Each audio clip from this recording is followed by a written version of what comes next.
Pendant 6 ans, en tant que femme au foyer à plein temps, chaque fois que je demandais de l'argent à mon mari pour les dépenses courantes, j'avais l'impression de mendier. 1500 $ par mois, un montant qu'il me faisait sentir comme s'il me donnait 100 000 $. Un jour, j'en ai eu assez. J'ai arrêté de faire le ménage, j'ai refusé de m'occuper de sa mère en fauteuil roulant, et j'ai même déposé notre fille à son bureau pour qu'il s'en occupe. Ensuite, j'ai trouvé un emploi et j'ai commencé à vivre ma propre vie. Quand la maison est tombée dans le chaos, mon mari est revenu en rampant, mendiant mon pardon. En regardant le solde vide de mon compte bancaire, j'ai rassemblé mon courage et j'ai envoyé un message à mon mari, « Mike, tu es occupé ? Il est temps de virer l'argent de ce mois-ci. » Le message s'est perdu dans le vide sans même une réponse. Ma fille, Annie, tirait sur ma main, mendiant un gâteau. Elle n'arrêtait pas de me tirer vers la porte. J'ai essayé de la calmer. « Maman n'a pas d'argent en ce moment. Attendons que papa me donne l'argent et ensuite je t'emmènerai, d'accord ?» Annie, toujours compréhensive, a hoché la tête et a cessé d'insister. Sa réaction m'a brisé le cœur. Nous n'étions pas une famille pauvre, loin de là. Comment en étions-nous arrivés là? Pourquoi ma fille devait-elle marcher si prudemment juste pour demander quelque chose d'aussi simple qu'un gâteau? J'ai envoyé un autre message à Mike, « Chérie, tu es occupé? Si tu ne le es pas, pourrais-tu virer l'argent de ce mois-ci quand tu auras un moment? Annie veut vraiment un gâteau, mais je n'ai pas d'argent. » Mentionner Annie a semblé attirer son attention cette fois. Il m'a envoyé un message vocal, son ton dégoulinant d'irritation. Compris. Arrête de râler. Je suis occupé, d'accord? Je l'enverrai plus tard. Rassuré, j'en suis resté là et je suis allé à la cuisine pour commencer à cuisiner. À mi-chemin du dîner, Annie a soudainement commencé à vomir et à avoir de la diarrhée. Ça m'a terrifié. Je l'ai emmenée à l'hôpital immédiatement, mais quand nous sommes arrivés, Mike n'avait toujours pas envoyé l'argent. Je n'avais même pas assez pour payer les médicaments d'Annie. Je n'ai pas eu d'autre choix que de l'appeler. Dès que Mike a décroché, il a éclaté, sa voix pleine de colère. « Je ne t'ai pas dit que j'étais occupé? Qu'est-ce que tu ne comprends pas là-dedans? Tu es comme une recouvreuse de dettes, tellement agaçante. Je t'enverrai l'argent quand j'aurai le temps, arrête de me déranger. » Puis il m'a raccroché au nez.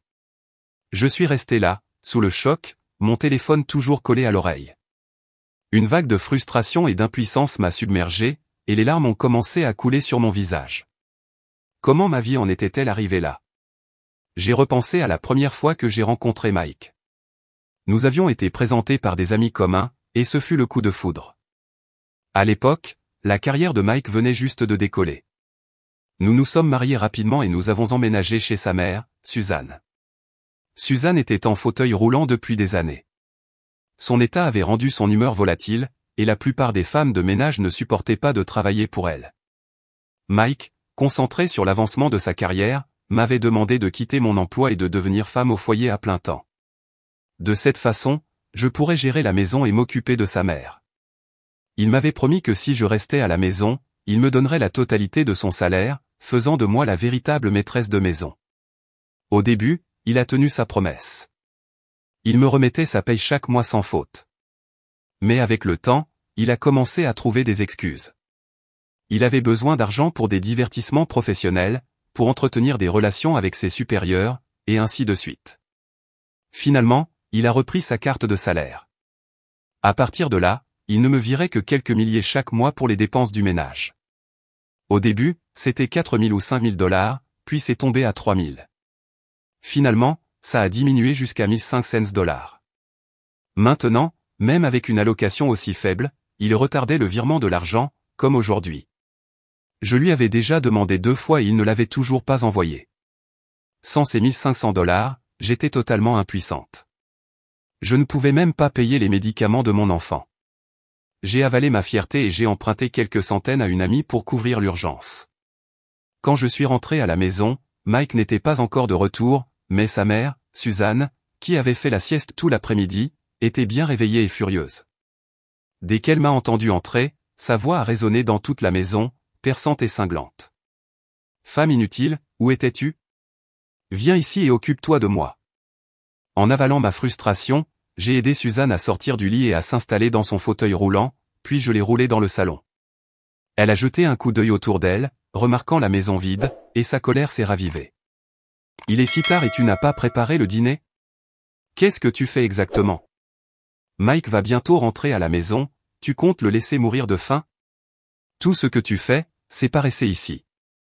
Honnêtement, je ne sais même pas pourquoi mon fils t'a épousé. Ces insultes ne me touchaient presque plus. Après des années à entendre les mêmes mots, j'étais devenu insensible. Quand je suis entré dans cette famille, Suzanne avait été tout aussi dure. À l'époque, ces mots me faisaient courir vers Mike, pleurant et le suppliant d'intervenir. Mais Mike ne prenait jamais vraiment ma défense. Au lieu de cela, il me calmait avec des mots doux ou m'offrait de petits cadeaux pour me rassurer, sans jamais tenter de confronter sa mère. Elle souffre beaucoup à cause de son état, expliquait-il. C'est pourquoi elle est irritable. S'il te plaît, essaie d'être patiente, pour mon bien. Et ainsi, j'ai enduré, année après année. Je suis rentré peu de temps après. Au dîner, j'ai rassemblé mon courage pour lui demander à nouveau. Chérie, peux-tu m'envoyer les dépenses courantes de ce mois-ci maintenant? Je n'ai plus d'argent et je dois acheter des provisions demain. Au lieu de virer l'argent, Mike a répondu avec un ricanement sarcastique. Vous, les femmes, vous avez la vie facile. Vous n'avez même pas à travailler. Vous restez assises à la maison, attendant que les hommes ramènent l'argent. Puis, dès que le mois commence, vous râlez sans arrêt. Vous avez une idée de la difficulté avec laquelle je gagne cet argent? Il a dit ça comme si j'avais choisi de ne pas travailler, comme si j'avais toujours été aussi dépendante. J'avais quitté mon emploi pour devenir femme au foyer parce qu'il m'en avait supplié. Comme si ces mots ne suffisaient pas, Suzanne est intervenue, jetant de l'huile sur le feu. Exactement. Mon fils travaille si dur chaque jour, et tu le harcèles toujours pour de l'argent. Tu penses qu'il est fait d'argent? Tu devrais apprendre à dépenser moins. J'ai essayé de les raisonner. J'ai fait des économies autant que possible. 1500$ par mois couvrent à peine les provisions, les charges et les collations d'Annie. Mike a claqué son assiette, me coupant. Comment ça, 1500$ ne suffisent pas? Combien tu veux de plus, femme avide?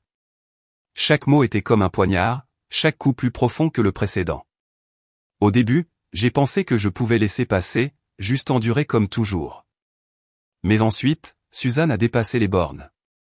En picorant sa nourriture, elle a marmonné, « Et cette petite fille inutile de la tienne, pourquoi gaspilles-tu de l'argent à lui acheter des gâteaux? À quoi ça sert? Tu ferais mieux de garder cet argent pour aider mon fils. » C'était le point de rupture. Je ne pouvais plus me retenir.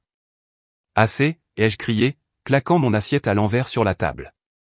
Me tournant vers Mike, j'ai hurlé, « Tu agis comme si 1500$ était une fortune, comme si je demandais des millions. Tu me dis de ne pas te harceler, mais tu n'envoies jamais l'argent à moins que je le fasse. Sais-tu à quel point c'est humiliant de devoir emprunter de l'argent juste pour emmener Annie à l'hôpital? » Puis je l'ai pointé du doigt, ma voix montant encore plus. Mike, j'avais un emploi avant. J'étais indépendante. C'est toi qui m'as supplié de démissionner, de rester à la maison et de prendre soin de ta mère dans notre maison. Penses-tu que je voulais ça? Penses-tu que j'aime dépendre de toi? Je me suis tourné vers Suzanne, ma voix dégoulinant de la colère que j'avais réprimée pendant des années. Et toi? Tu te plains toujours que je dépense l'argent de ton fils. As-tu déjà pensé à pourquoi je suis même ici? Si ce n'était pas pour toi, penses-tu que j'aurais quitté mon emploi pour devenir ta bonne d'enfant? As-tu une idée de ce qu'il coûterait d'embaucher quelqu'un pour s'occuper de toi, une vieille femme paralysée? 3 ou 4 000$ par mois minimum. Et je fais tout ça pour une misérable somme de 1500$. Tu devrais être reconnaissante. J'ai ressenti une vague de soulagement en laissant tout sortir. Mike et Suzanne, en revanche, étaient furieux. Mandy, as-tu perdu la tête? A crié Mike, son visage un mélange de choc et d'incrédulité. Je l'ai regardé fixement. Non, Mike, je n'ai jamais été aussi lucide. À partir de maintenant, c'est fini. J'ai fini de te demander de l'argent, j'ai fini de gérer cette maison, j'ai fini de m'occuper de ta mère. Toi et Annie vous occuperez d'elle à tour de rôle. Je ne fais plus ça toute seule. Voyons comment tu t'en sors sans que je ne tienne tout. Ignorant leurs protestations et les plaintes stridentes de Suzanne, j'ai attrapé Annie et je suis allé dans ma chambre. Je m'attendais à ce qu'Annie soit effrayée après mon explosion. Au lieu de cela, ses yeux brillaient en me regardant. Maman, tu étais incroyable aujourd'hui. Je me suis figé un instant avant de dire, mais si je recommence à travailler, je n'aurai peut-être pas autant de temps pour m'occuper de toi. C'est bon, maman, a-t-elle gazouillé. J'ai déjà 5 ans. Mes professeurs s'occuperont de moi à l'école, et le week-end, je peux m'occuper de moi-même. Ces mots m'ont brisé le cœur. Je les serrai fort dans mes bras, les larmes coulant sur mon visage. La seule bonne chose qui soit ressortie de mon mariage avec Mike, c'était Annie, une petite fille brillante, réfléchie et aimante. Cette nuit-là, j'ai décidé de ne jamais regarder en arrière. Je ne lèverai plus le petit doigt pour cette maison.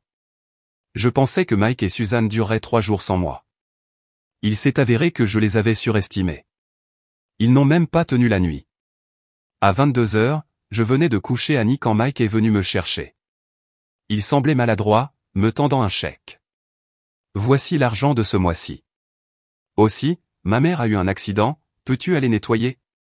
Il semblait qu'avoir une mère en fauteuil roulant qui dépendait de couches pour adultes pour tout rendait impossible pour Mike de gérer ne serait-ce qu'une nuit sans moi. Toutes ces fois où j'avais silencieusement assumé le fardeau sans me plaindre, il a dû penser que c'était facile pour moi. Eh bien, plus maintenant. Sa femme docile et toujours serviable était partie pour de bon. J'ai repoussé le chèque dans ses mains. Oh, je n'oserais pas prendre ton argent. Autrement, toi et ta mère n'arrêterez pas de me traiter d'inutile. À partir de maintenant, je trouverai un emploi et je gagnerai mon propre argent. Quant à cette maison, ta mère et tout le reste, débrouillez-vous. C'est fini pour moi. Mike a froncé les sourcils et a claqué, allez, Mandy, ne sois pas si ingrate. Je vais ajouter $1 500 de plus au budget de ce mois-ci, 3000. Arrête de faire des caprices et va nettoyer après ma mère. Il m'a tendu un nouveau chèque de $3000. Je lui ai rendu à nouveau, intact. Mike était furieux. Assez. Si tu continues comme ça, ne t'attends pas à ce que je te donne un centime de plus. Ma décision était prise. Qui avait encore besoin de son argent? Je l'ai poussé vers la porte. Au revoir. Fumant, Mike a quitté la pièce en trombe, faisant les 100 pas et jurant à voix basse. Mais il n'avait pas le choix. Il a dû aller nettoyer après Suzanne lui-même. Qu'il se débrouille. Le pire était encore à venir pour ces deux-là. Quand je me suis levé le lendemain matin, Mike était déjà parti, probablement au travail. Dès que j'ai ouvert ma porte, les cris de Suzanne ont commencé. Femme paresseuse, tu dors jusqu'à maintenant? Tu essaies de me faire mourir de faim? Va me faire le petit déjeuner. J'ai ri froidement. Suzanne, penses-tu toujours que je suis la même belle fille que tu peux commander? J'ai été clair avec Mike hier, c'est fini pour moi. Je ne prendrai plus un sou de lui et je ne m'occuperai plus de toi. La mère de qui tu es, c'est celui qui doit s'occuper de toi. Mais soyons honnêtes, penses-tu vraiment que ton fils, qui est si habitué à être servi mains et pieds, a la patience de s'occuper de toi? L'assurance de Suzanne a vacillé. Elle connaissait son fils mieux que quiconque. Après tout, son expression a rapidement changé, son ton s'est adouci alors qu'elle forçait un sourire gêné. Maintenant, Mandy, ne sois pas impulsive. Les couples ne devraient pas être si mesquins en divisant les responsabilités. Mike travaille dur pour gagner de l'argent, et il est juste que tu gères la maison et que tu t'occupes des personnes âgées. Mais bien sûr, c'est de sa faute s'il a oublié de te donner l'argent de poche. Quand il rentrera à la maison, je m'assurerai de lui faire une bonne réprimande. Son changement d'attitude soudain n'était pas satisfaisant, c'était pathétique. Pendant des années, je m'étais occupé de Suzanne sans un seul mot de remerciement. Maintenant que je menaçais d'arrêter, elle n'était que sourire et flatterie. Les gens comme elle sont vraiment sans vergogne. Je l'ai ignoré et j'ai préparé le petit déjeuner, juste assez pour Annie et moi. Suzanne était assise à proximité, nous regardant avec fureur. Alors que son ventre gargouillait, son visage est devenu vert de colère. Femme cruelle et sans cœur, tu essaies de me faire mourir de faim? Ne me blâme pas, ai-je répondu calmement. J'ai dit à Mike hier soir que j'avais fini de m'occuper de toi. Il le savait et t'a quand même laissé seul à la maison. Si quelqu'un essaie de te faire mourir de faim, c'est ton précieux fils, pas moi. Après le petit déjeuner, j'ai pris Annie et j'ai quitté la maison. Si Mike voulait continuer à prétendre que je ne faisais rien de la journée pendant qu'il se donnait de la peine pour gagner de l'argent, qu'il gère tout sans moi pendant un moment. Voyons combien de temps il peut tenir. pour s'occuper de sa fille au travail, aujourd'hui au bureau de Mike. Je suis entré directement et je me suis dirigé vers son bureau. Dès qu'il m'a vu, son visage s'est assombri. Il n'a pas attendu d'explication et a lancé une tirade furieuse. Ma mère vient d'appeler et a dit que tu n'avais fait le petit déjeuner que pour toi et Annie, l'ignorant complètement. Mandy, quel est ton problème? J'ai rencontré son regard fixement et j'ai répondu, je crois que j'ai été très clair hier soir. Je ne prendrai plus un sou de toi et j'ai fini de m'occuper de ta mère. Tu ne comprends pas des mots simples?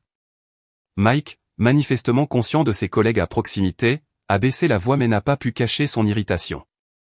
Alors pourquoi es-tu ici? Tu ne vois pas que je suis occupé?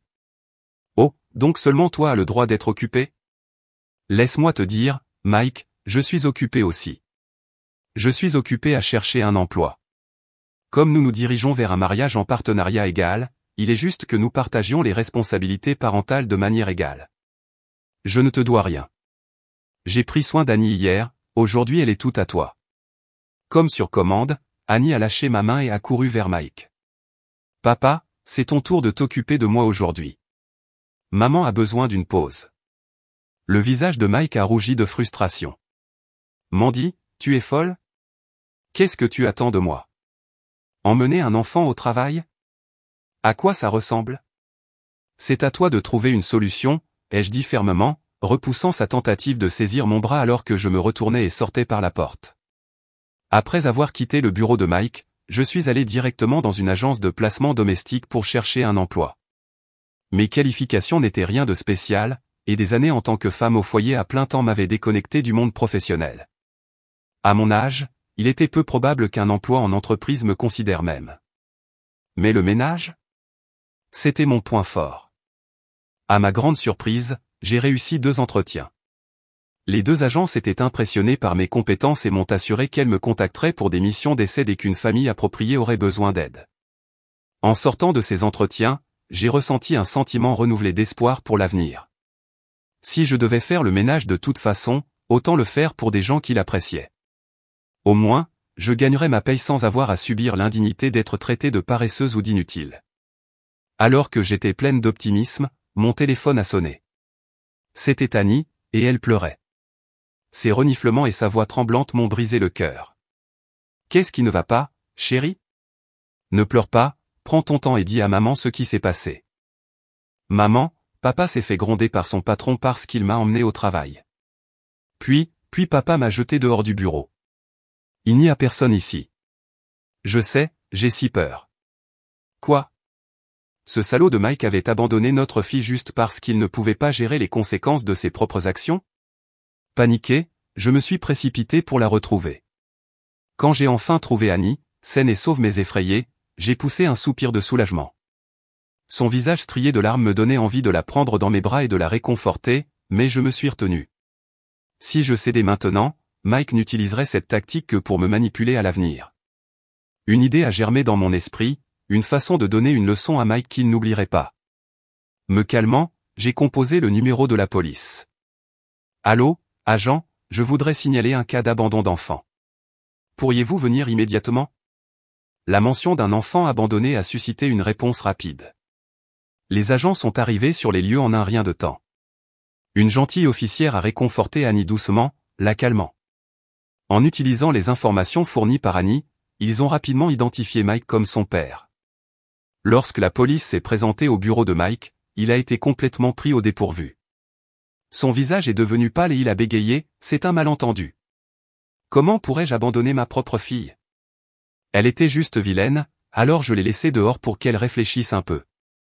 Le ton de l'officier était sévère. Vilaine ou pas, vous ne pouvez pas laisser un enfant si jeune dehors sans surveillance. Et si quelque chose de dangereux lui était arrivé? Sentant l'occasion parfaite, je me suis précipité, jouant mon rôle à la perfection. Mike, salaud. Comment as-tu pu laisser Annie dehors comme ça? Qu'est-ce que tu attends de moi? Je t'ai tout donné. J'ai porté ton enfant, l'ai élevé, et j'ai pris soin de ta mère paralysée, et tu ne peux même pas me donner 1500 $ par mois pour les dépenses courantes. J'ai gémi, ma voix montant. Bien, tu ne veux pas me donner d'argent, je suis sorti pour trouver un emploi moi-même. Mais je m'absente juste un petit moment et tu jettes notre fille comme un déchet. C'est ta propre fille, es-tu même humain? Les collègues de Mike, déjà curieux de l'agitation à l'entrée, avaient maintenant des places au premier rang pour le drame. Mon explosion n'a fait qu'attiser leur intérêt, et ils se sont ouvertement rassemblés pour regarder. Mike paniquait maintenant, visiblement en sueur. Je n'ai pas refusé de te donner de l'argent. Arrête d'inventer des choses. Rentrons à la maison et parlons-en. Mais je ne le laissais pas s'en tirer si facilement. Là, devant tout le monde, j'ai sorti des captures d'écran de nos messages passés, montrant comment je l'avais supplié pour de l'argent tandis qu'il répondait avec impatience et dédain. Tout le monde, jugez par vous-même. Avant de l'épouser, j'avais un emploi et j'étais financièrement indépendante. Mais il m'a supplié de démissionner pour que je puisse m'occuper de sa mère paralysée dans notre maison. Et maintenant, regardez comment il me traite. Mes accusations larmoyantes, combinées aux preuves indéniables, ont touché les spectateurs. La sympathie s'est rapidement transformée en dégoût pour Mike. Ses collègues, hommes et femmes, regardaient avec des expressions allant de la pitié pour moi au mépris total pour lui. Même ses collègues masculins semblaient gênés de partager un lieu de travail avec quelqu'un comme Mike. Maintenant visiblement acculé, Mike s'est avancé, essayant de saisir mon bras. Je me suis reculé dramatiquement, me cachant derrière l'officier de police. Ne me frappe pas. J'arrête, d'accord? S'il te plaît, ne me frappe pas. Ai-je crié, feignant la peur. L'officier féminine est immédiatement intervenue, me protégeant. Monsieur, non seulement vous avez abandonné votre enfant, mais maintenant vous essayez d'agresser votre femme. Vous devrez revenir au poste pour faire une déclaration complète. Et ainsi, Mike et moi avons été escortés au poste pour faire des déclarations. Son humiliation était complète. Au poste de police, Mike a réussi à être libéré seulement après avoir promis à plusieurs reprises aux officiers qu'il n'abandonnerait plus jamais sa fille. Sur le chemin du retour, il a maîtrisé sa colère, mais dès que nous sommes entrés, il a explosé. Mandy, es-tu folle? Tu as fait irruption dans mon bureau et tu as fait une scène. Qui penses-tu être? Si tu me fais perdre mon emploi, comment comptes-tu survivre? J'ai répondu à sa colère avec un calme défi. Tu n'as pas à t'en faire pour ça. J'aurai un emploi bientôt. Son rire était plein de dédain. Oh, s'il te plaît, avec ton éducation et le temps que tu as passé hors du marché du travail, qui t'embaucherait? Tu te moques de toi-même. J'ai passé des années à gérer cette maison et à m'occuper de toi et de ta mère. Mon expérience me rend plus que qualifié. Beaucoup d'agences de placement domestique m'embaucheraient. Mike a ricané. Tu parles d'être une femme de chambre? C'est ça ton grand plan? Tu réalises à quel point c'est humiliant? Je n'ai pas pu m'empêcher de rire de son hypocrisie. Qu'est-ce qui est humiliant dans le fait de gagner honnêtement sa vie? Au moins quand je travaille pour quelqu'un d'autre, ils me respecteront et me paieront équitablement. En tant que femme de chambre, je gagnerai 7 000 $ par mois. Compare ça aux 1 500 $ que tu me donnes à contre-cœur en me traitant comme de la merde. Je dirais que c'est une victoire pour moi. Avant que nous puissions continuer à nous disputer, Suzanne nous a interrompus. Mike, arrêtez de vous disputer et préparez-moi à manger. Je n'ai pas mangé de la journée. Mike a agité la main d'un geste dédaigneux et a pris une grande respiration pour se calmer. Bien, j'ai fini de me disputer. Va préparer le dîner, maman et Annie ont faim. J'avais faim aussi, alors je me suis dirigé vers la cuisine sans dire un mot de plus. Mais quand le dîner a été prêt, je n'ai fait que suffisamment pour moi et Annie. Alors que je mettais la nourriture sur la table, Mike a essayé de se servir, mais je l'ai arrêté. C'est pour Annie et moi. Si toi et ta mère voulez manger, faites-vous à manger vous-même. Le visage de Mike s'est tordu de colère. Tu es sérieuse là, Mandy? Tu veux vraiment garder ce mariage? N'oublie pas, tu vis dans la maison que j'ai achetée. Si tu ne veux pas être gentille, nous pouvons divorcer et voyons où tu vivras alors. J'ai lâché un rire froid. Des menaces de divorce? Comme c'est prévisible. Oui, tu as acheté cette maison, mais je suis avec toi depuis des années, contribuant avec mon temps, mon travail et mes sacrifices. Tu veux parler d'argent? Bien, parlons d'argent. Sais-tu combien coûte une soignante à temps plein de nos jours? 5 000 $ par mois. Et si elles doivent s'occuper de quelqu'un de handicapé, c'est encore plus. Tu m'as à peine donné 3 000 $ par mois pendant toutes ces années, et encore, si tu daignes l'envoyer à temps. Alors réglons les comptes correctement. Déduis mon loyer, puis paie-moi pour les années que j'ai passées à m'occuper de ta mère. Voyons qui finit par devoir à qui. Mike est devenu rouge, bégayant une réponse, mais n'en trouvant aucune. Sans autre option, il a traîné jusqu'à la cuisine et s'est fait des spaghettis pour lui et Suzanne. La première bouchée que Suzanne a prise, elle l'a recrachée immédiatement. C'est dégoûtant. Beaucoup trop salé. Elle a tourné ses yeux avec envie vers les crevettes au citron dans l'assiette d'Annie, souhaitant clairement pouvoir échanger les repas. Mais ce n'était que le début. À partir de ce jour, j'ai refusé d'assumer la responsabilité de quoi que ce soit lié à Suzanne ou à Mike. Je ne cuisinais que pour moi et Annie, je ne lavais que nos vêtements, et je laissais le reste à eux. La maison est rapidement tombée dans le chaos. Suzanne en a particulièrement subi les conséquences. Il y avait des jours où elle se souillait et n'avait personne pour la nettoyer. Elle hurlait et pleurait, se lamentant qu'elle ferait aussi bien de mourir. Le désordre et les plaintes constantes ont poussé Mike au point de rupture. Finalement, après des semaines à endurer les conséquences de sa propre négligence, il a craqué. Il est venu me voir, sa voix lasse et pleine de désespoir. Mandy, je suis désolé.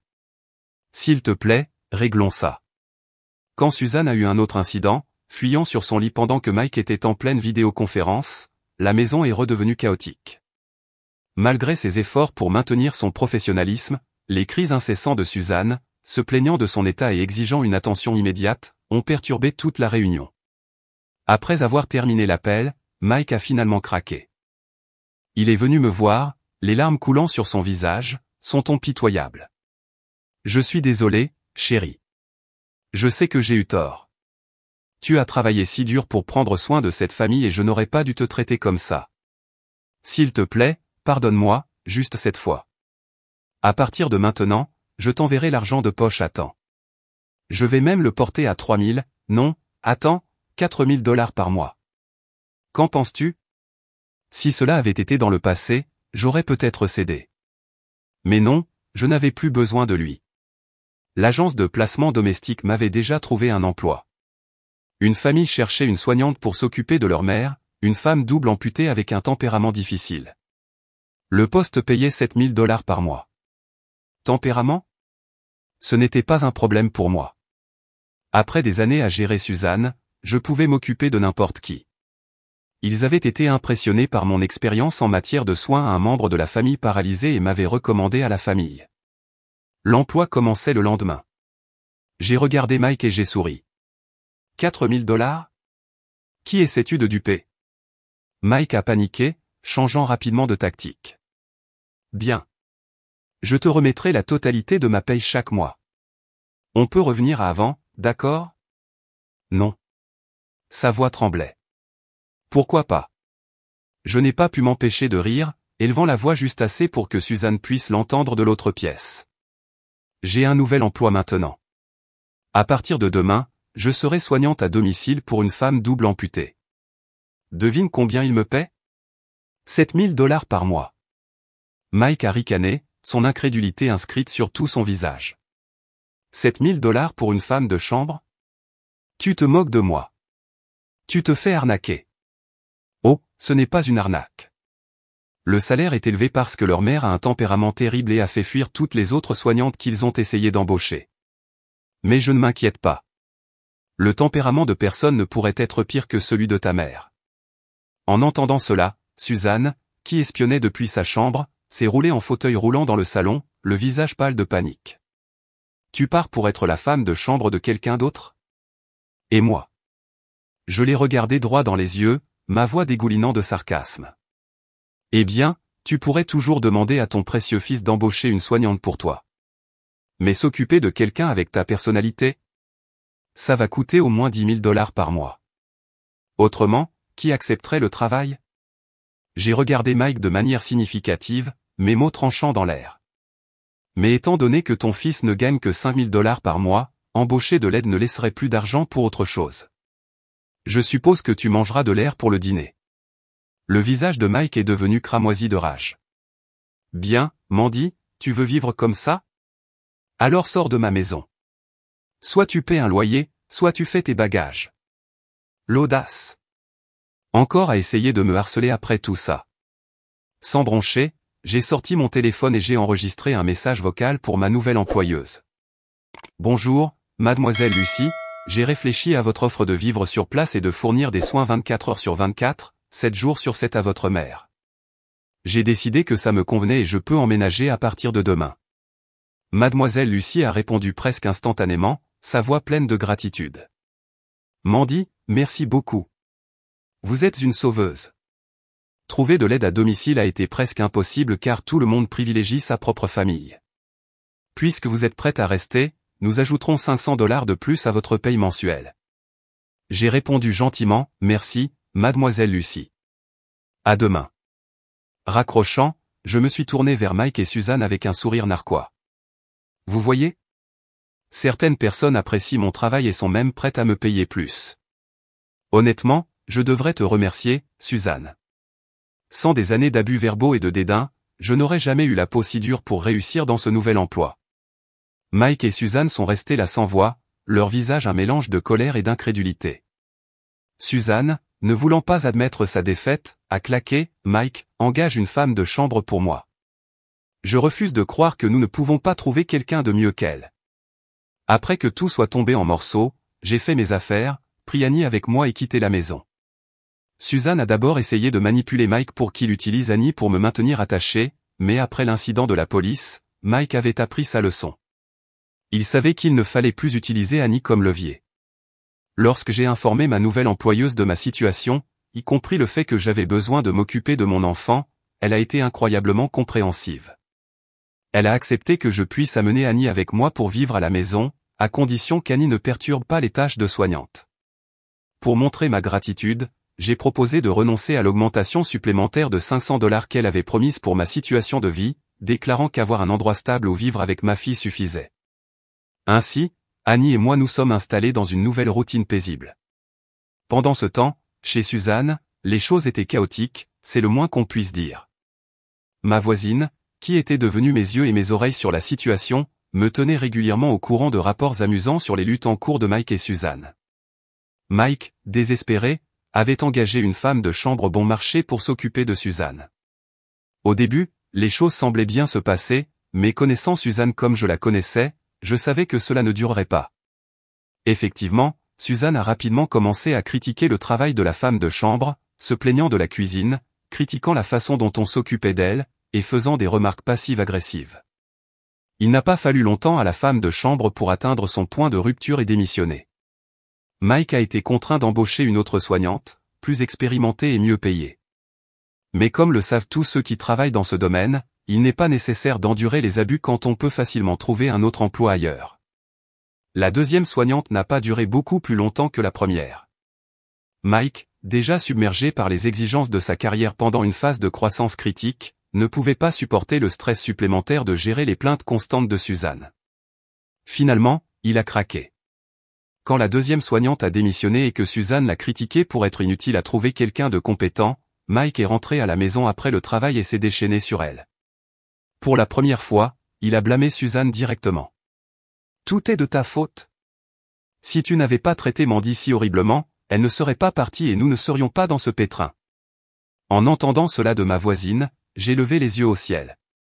Bien sûr, Mike rejetterait toute la faute sur Suzanne, ignorant commodément son rôle dans mon départ. Oui, Suzanne avait été terrible avec moi, mais mon point de rupture avait plus à voir avec Mike.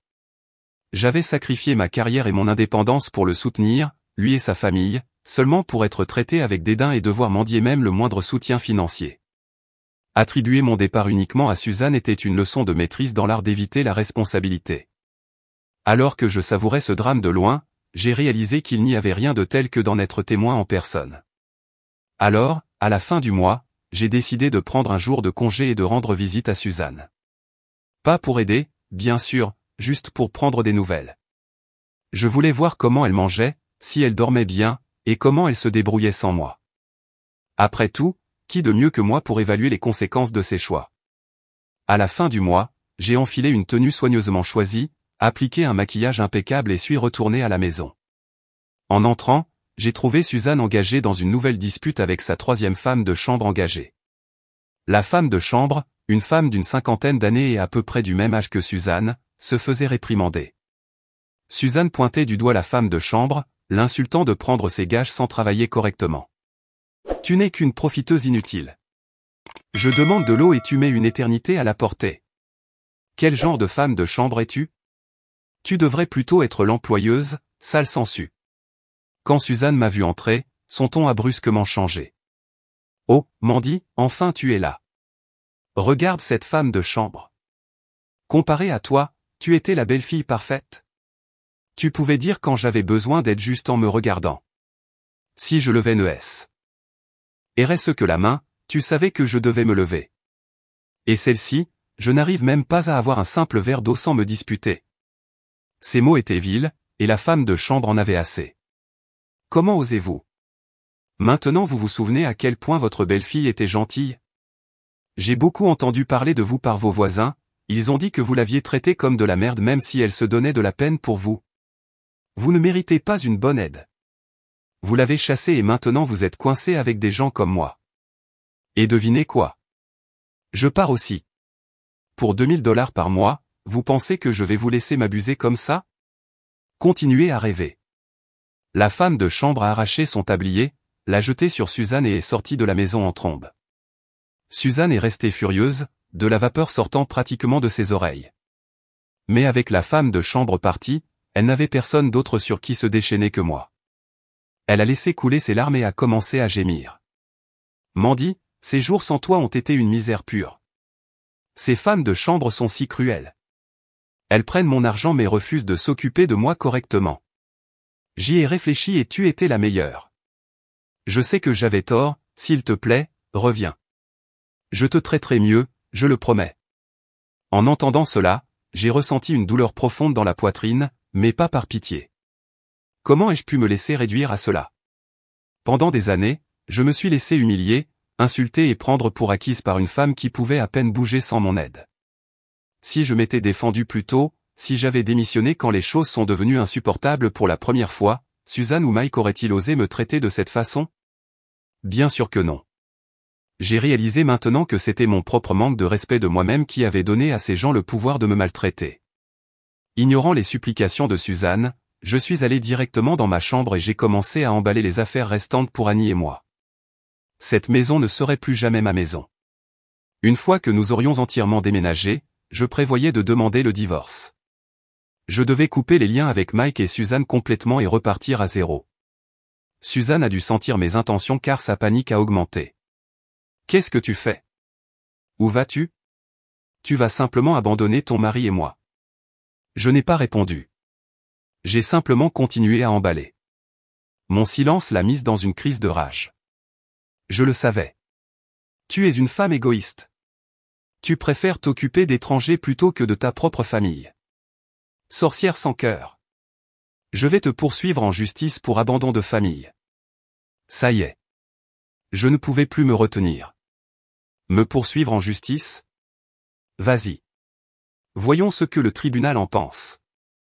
J'ai passé 6 ans à trimer dans cette maison, à m'occuper de toi, seulement pour être insulté et dégradé chaque jour. Tu penses que la loi sera de ton côté, vieille mégère abusive et mesquine? Suzanne a bégayé, sa voix tremblant de fureur. Ne dis pas ça. J'ai claqué, si jamais tu m'insultes encore, je jure que je te giflerai si fort que tu réfléchiras à 2 fois avant d'ouvrir cette bouche. J'ai supporté tes sottises pendant des années, mais plus maintenant. Tu penses que je suis une cible facile? Détrompe-toi. Pour une fois, mes mots l'ont laissé sans voix. J'avais presque fini d'emballer quand j'ai remarqué 2 des poupées Barbie préférées d'Annie sur le balcon. Je suis allé les prendre. Sortie de nulle part, Suzanne a hurlé comme une furie et m'a lancé une tasse. Ténébreuse. Je vais te tuer. Instinctivement, je me suis baissé. La lourde tasse en céramique m'a manqué, a volé par la porte ouverte du balcon et est tombée directement. Mon cœur s'est arrêté. Nous étions au 10e étage. Si cette tasse frappait quelqu'un, les conséquences seraient catastrophiques. Je me suis précipité sur le balcon et je me suis penché. Ce que j'ai vu m'a glacé le sang. La tasse avait frappé quelqu'un en plein sur la tête. L'homme a chancelé avant de s'effondrer sur le trottoir, une flaque de sang se formant autour de lui. Je me suis retourné, bouillant. Suzanne, tu réalises ce que tu as fait? Cette tasse aurait pu tuer quelqu'un. Tu penses que Mike a assez d'argent pour payer ça? Le visage de Suzanne est devenu pâle, mais elle s'est immédiatement mise sur la défensive. C'est de ta faute. Si tu n'avais pas bougé, je n'aurais pas manqué. Si quelqu'un paie, c'est toi, pas moi. J'ai ri amèrement. Oh, bien sûr, dis ça à la police. Ils adoreront entendre que tes empreintes sont partout sur cette tasse. Tu paieras pour ça, Suzanne, de bien des façons. J'ai dévalé les escaliers pour vérifier l'homme blessé et j'ai appelé le 911. Quand je me suis approché, mon cœur s'est serré. La victime, gisant dans une flaque de sang, n'était autre que le fils bien-aimé de Suzanne, Mike. Au moment où l'ambulance a atteint l'hôpital, Mike était déjà mort. La tasse que Suzanne a lancée du 10e étage l'a frappé directement à la tête, le tuant instantanément. Quand la nouvelle a atteint Suzanne, elle a éclaté en sanglots, le visage mouillé de larmes. Mon fils. Mon pauvre garçon. Comment cela a-t-il pu t'arriver? Qu'est-ce que je vais faire maintenant sans toi, mon fils? Ses gémissements ont résonné dans les couloirs de l'hôpital. Mais alors que son chagrin se transformait en rage, son visage strié de larmes s'est tordu en haine. Elle a pointé un doigt tremblant vers moi. Tout est de ta faute, sorcière maléfique. Tu as maudit mon fils. Pourquoi ne pouvais-tu pas être celle qui meurt à la place? Rends-moi mon fils, veuve sans cœur. Certaines personnes n'assument jamais la responsabilité de leurs actions. Quoi qu'il arrive, elles trouveront toujours quelqu'un d'autre à blâmer, comme si déplacer la responsabilité pouvait les absoudre de leurs péchés. Mais je n'allais plus supporter Suzanne. J'ai répondu à son venin avec un feu égal. Ton fils est mort à cause de toi. Tu es la meurtrière.